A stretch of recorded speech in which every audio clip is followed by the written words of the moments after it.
여러분 안녕하십니까? 광주 MBC 뉴스데스크입니다. 전남대병원의 채용비리 의혹이 국정감사에서 또 불거졌습니다. 아빠 찬스, 삼촌 찬스에 이어서 이번엔 품앗이 채용 의혹입니다. 병원 간부들끼리 자녀들을 서로 채용시켜줬다는 건데 지난주에 논란이 됐던 간부는 이번에도 또 연루됐습니다. 보도에 김철원 기자입니다.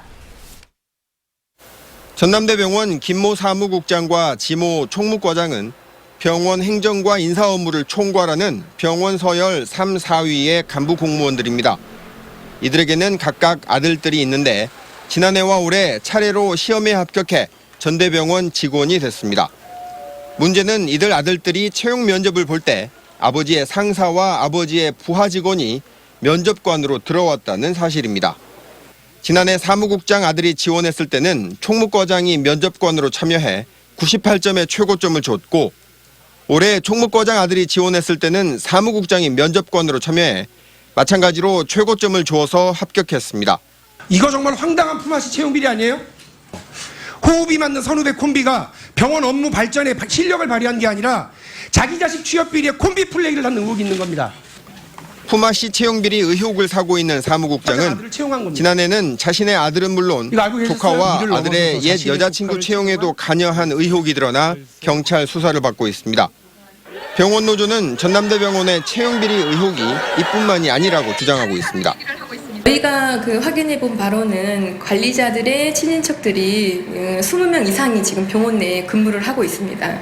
그 사람들의 채용 절차를 면밀히 살펴서 당연히 공개를 하고 지역 시민단체들은 국회에서 기자회견을 갖고 철저한 진상규명을 촉구했습니다.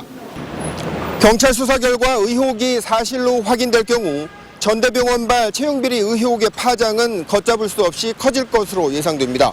MBC 뉴스 김철원입니다. 광주 도시철도 2호선 공사가 오늘부터 시작됐습니다. 2호선이 완공되면 여러모로 편리하겠지만 그 전까지는 공사 때문에 시민들의 불편이 불가피합니다. 당장 어느 구간에서 공사가 진행되고 공사 일정은 언제까지인지 송정근 기자가 설명해드립니다. 광주 대남대로 한가운데에서 굴착기 한 대가 부지런히 움직입니다. 주변에선 노동자들이 차량을 통제하고 가드레일을 설치하는 등 차선 정리 작업에 열을 올리고 있습니다. 17년의 논란 끝에 도시철도 2호선 공사가 본격적으로 시작됐습니다. 지금 차로 전병하고 지금 불박이 지작물 확인하려고 불박이 공사하는 거예요. 코팅 한 1.5m 해서 땅 속에 상수도관이나 가스관이나 이런 게 있는 거 확인하기 위해서. 광주시는 공사 추진에 따른 교통혼잡 등 시민 불편을 최소화하기 위해 이렇게 우선 시공 구간을 선정해 공사를 진행합니다. 우선 시공 구간은 가장 먼저 공사를 시작한 409의 경우 대남로 미래아동병원 일대, 109는 유덕 1교차로 일대, 2309는 월드컵 경기장 일대, 5609는 지산사거리와 산수파출소 일대입니다. 본격적인 건설 공사에 들어가면서 차선 너비에 따라 공구별로 2-3개 차로가 통제됩니다.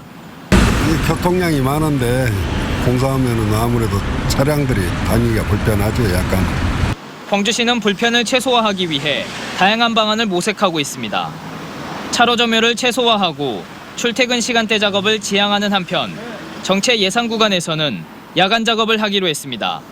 또 공구별 공사 안내문을 설치하고 우회로와 차선 변경을 안내하는 홍보 활동도 벌이기로 했습니다. 이순환도로 각 출입구라든가 그다음에 사거리, 그다음에 버스 정류장, 그다음에 우리 육교라든가 또는 곳곳에 이렇게 플래카드를 걸어서 1단계 공사는 2023년 마무리될 것으로 예상되고 있는 가운데 모든 공사가 끝나는 2025년까지는 시민들의 교통 불편은 불가피할 것으로 보입니다. MBC 뉴스 송정근입니다. 우리나라 농업 분야는 세계무역기구, 즉 WTO 안에서 개발도상국 지위를 인정받아 왔습니다. 이 때문에 우리 농업이 시장 개방 압력에서 그나마 버텨올 수 있었는데 정부가 조만간 개도국 지위를 포기할 거라는 전망이 나오면서 농민들이 반발하고 있습니다. 양현승 기자가 보도합니다. WTO가 출범한 1995년 정부는 농산물 무역 적자, 낙후된 농업 기반 시설, 낮은 농가 소득을 이유로 농업 분야는 개도국 지위를 선택했습니다. 회원국 사이 관세 폭과 시기를 정하는 규제가 상대적으로 느슨하다는 이점을 노린 겁니다. 수입산 쌀 관세율 513% 등 그동안 수입 농산물에 높은 관세를 매길 수 있었던 것도 개도국 지위 덕이었습니다. 정부는 오는 25일 대외경제장관회의에서 개도국 지위를 내려놓을 것이란 전망이 지배적입니다. 지금 현재 순수 농업인한테 오는 국가보조금이 1조 한 5천억이라고 합니다. 그런데 WTO 개도국 지위 상실을 하게 되면 한 8천억 정도로 수준으로 떨어지고 나머지로 개도국 지위가 상실되면 수많은 WTO의 제재를 받지 않습니까? 95년 WTO 출범 당시 한국의 농업소득 수준은 가구당 1,000만 원가량, 지난해 1,200만 원가량으로 23년간 제자리 걸음입니다. 같은 기간 식량 자급률은 29%에서 21%로 떨어졌고 농업 인구 감소폭은 OECD 국가 가운데 최대 수준을 보이고 있습니다. 가뜩이나 농업이 소멸 위기를 겪고 있는데 WTO 개도국 지위를 포기하며 빚어질 농업 분야 피해 대책은 눈에 띄지 않습니다. 현재 513%의 쌀 같은 경우에 관세율이 70% 정도로 낮아진다면 거의 우리 농사를 짓지 말라는. 특히 전남은 전국 최대 규모의 쌀 생산지, 배추와 양파 등 주요 농산물을 생산하는 농도 전남은 WTO 개도국 지위를 잃게 되면 가장 큰 피해를 볼 것으로 전망됩니다. MBC 뉴스 양현승입니다.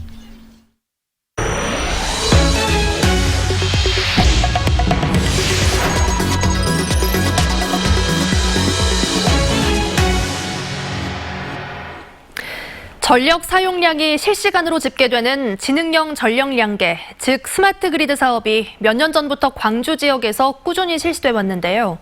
이 지능형 전력량계를 활용해 다양한 전기요금제를 도입해보는 시범 사업이 내년부터 실시됩니다. 이재원 기자의 보도입니다.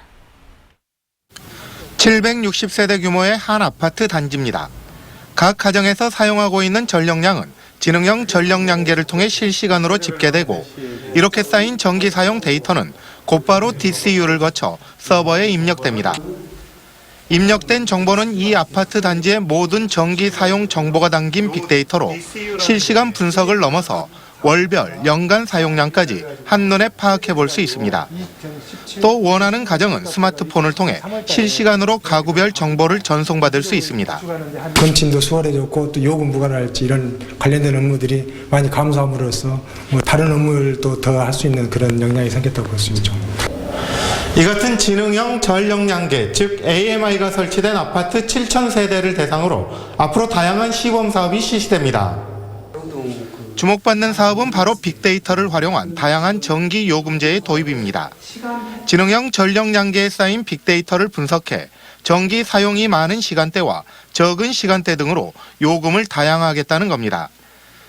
그리고 전기 재판매 사업자 제도를 도입해 휴대폰 요금처럼 다양화된 전기 요금제의 운영을 내년부터 4년 동안의 시범 사업 기간 동안 맡길 예정입니다. 이와 함께 500세대 규모의 아파트 단지 두 곳에는 공용 부지를 활용한 태양광 발전 사업이 실시되고 전기차 배터리를 활용한 이동형 에너지 저장 장치도 시범 설치될 예정입니다. 고전력 서비스 수요 관리를 통해서 실질적으로 수요과의 그 수요 패턴까지도 확인을 할 수가 있습니다. 그런 데이터들을 잘 활용하고 잘 분석을 해서 전기 빅데이터를 활용해 시범 실시되는 지능형 전기 요금제. 광주시가 전략적으로 추진하고 있는 인공지능 사업과도 연결시킬 수 있어 미래형 사업으로도 관심을 받고 있습니다. MBC 뉴스 이재원입니다. 광주FC가 내년 시즌부터는 1부 리그에서 뛰게 됐습니다. 또 내년부터 전용구장에서 경기가 열리기 때문에 축구 팬들의 관심도 높아질 것으로 기대되는데요. 하지만 운영비 부담은 여전한 숙제입니다. 우종훈 기자입니다. 19골로 2부 리그 득점 선두인 브라질 특급 펠리페 선수는 시즌 초반부터 광주FC의 돌풍을 이끌었습니다. 윌리안 선수와 합작한 골이 27골로 광주FC 전체 득점의 절반이었습니다. 두 용병이 주도한 화끈한 공격력과 탄탄한 수비를 바탕으로 광주FC는 2시즌 만에 1부 리그에 복귀하게 됐습니다. 팀을 위해서 한 발자국씩 더 뛰자 희생을 많이 강조를 했고요. 선수들이 그런 거를 좀 잘 이해해주고 좀 팀을 위해서 한 발자국씩 더 많이 뛰고 도와주는 게 아마 좋은 성적으로 이루어진 것 같습니다. 역대급 성적으로 1부 리그에 승격했지만 내년 시즌에 대해서는 기대와 우려가 교차합니다. 새로운 전용 구장과 클럽하우스가 만들어지면서 올해 대구FC의 경우처럼 흥행과 성적, 두 마리 토끼를 다 잡을 수 있는 가능성은 열렸습니다. 그 광주 FC 전용 구장이 12월 말이면 준공이 됩니다. 아무래도 이제 시민들께서는 보다 박진감 있는 경기를 즐기실 수가 있고. 하지만 선수 보강이나 팬 서비스 등의 충분한 투자가 이루어지지 않는다면 승격 2년 만에 강등 위기를 맞은 경남FC처럼 언제든 다시 추락할 수 있습니다. 내년이면 창단 10년을 맞는 광주FC. 선수를 팔아 근근히 구단을 운영하는 이전의 방식에서 벗어나려면 안정적인 예산 지원이나 스폰서 유치를 통해 지속 가능성을 갖추는 일이 궁극적으로 필요합니다. MBC 뉴스 우종훈입니다. 한국콘텐츠진흥원 간부가 내부 정보를 알려주는 대가로 수천만 원의 뇌물을 받은 사실이 국정감사를 통해 알려졌습니다. 바른미래당 김수민 의원은 콘텐츠진흥원의 A 차장이 프로젝트 사업을 따낼 수 있도록 특정 업체를 도와준 뒤 8천만 원을 받아 지난 8월에 파면됐다며 이런 일이 처음이 아닌 만큼 문체부의 종합감사가 필요하다고 지적했습니다. 광주시의회가 적절성 논란을 빚은 부의장 수행비서 요구안을 철회했습니다. 광주시의회는 광주시에 요구했던 부의장 수행비서 배치안에 대해 내외부에서 특혜라는 비판이 잇따라 논의를 거쳐 철회를 결정했다고 밝혔습니다. 시의회는 내년부터 7급 상당의 직원이 부의장을 수행하게 해달라고 요구했었는데 대형 현안을 추진하는 데 인력 수요가 많은 상황에서 의전 비서를 늘리는 게 적절하냐는 비판을 받았습니다. 2018년 전국 고액 상습 체납자 가운데 가장 많은 세금을 내지 않은 개인은 광주에 거주하는 기업인으로 나타났습니다. 더불어민주당 심기준 의원이 국세청에 2018년 국세 체납 자료를 분석한 결과 전국에서 체납액이 가장 많은 기업인은 진곡산단 모 업체의 전 대표로 249억 8,800만 원을 체납했습니다. 지난해 고액 상습 체납자 상위 100명의 지역별 분포는 서울이 33.2%로 가장 많았고 광주는 5.1%로 인천과 대구 등에 이어 5번째로 많았습니다. 국립공원 무등산에서 첫 단풍이 관측됐습니다. 광주지방기상청은 산 정상의 20%가 단풍으로 물들었을 때 첫 단풍으로 기록하는데 올해는 지난해보다 사흘 늦은 오늘 무등산에서 첫 단풍이 관측됐다고 밝혔습니다. 올가을 무등산의 단풍 절정기는 10월 말에서 11월 초로 예상됩니다. 무안공항에서 일본을 잇는 항공편 운항이 오는 26일 이후 모두 중단됩니다. 전라남도와 제주항공 등에 따르면 무안공항에서 주 4차례 운항하던 도쿄 나리타 노선과 오사카 간사이 노선의 항공권 예약을 오는 26일 이후부터 받지 않습니다.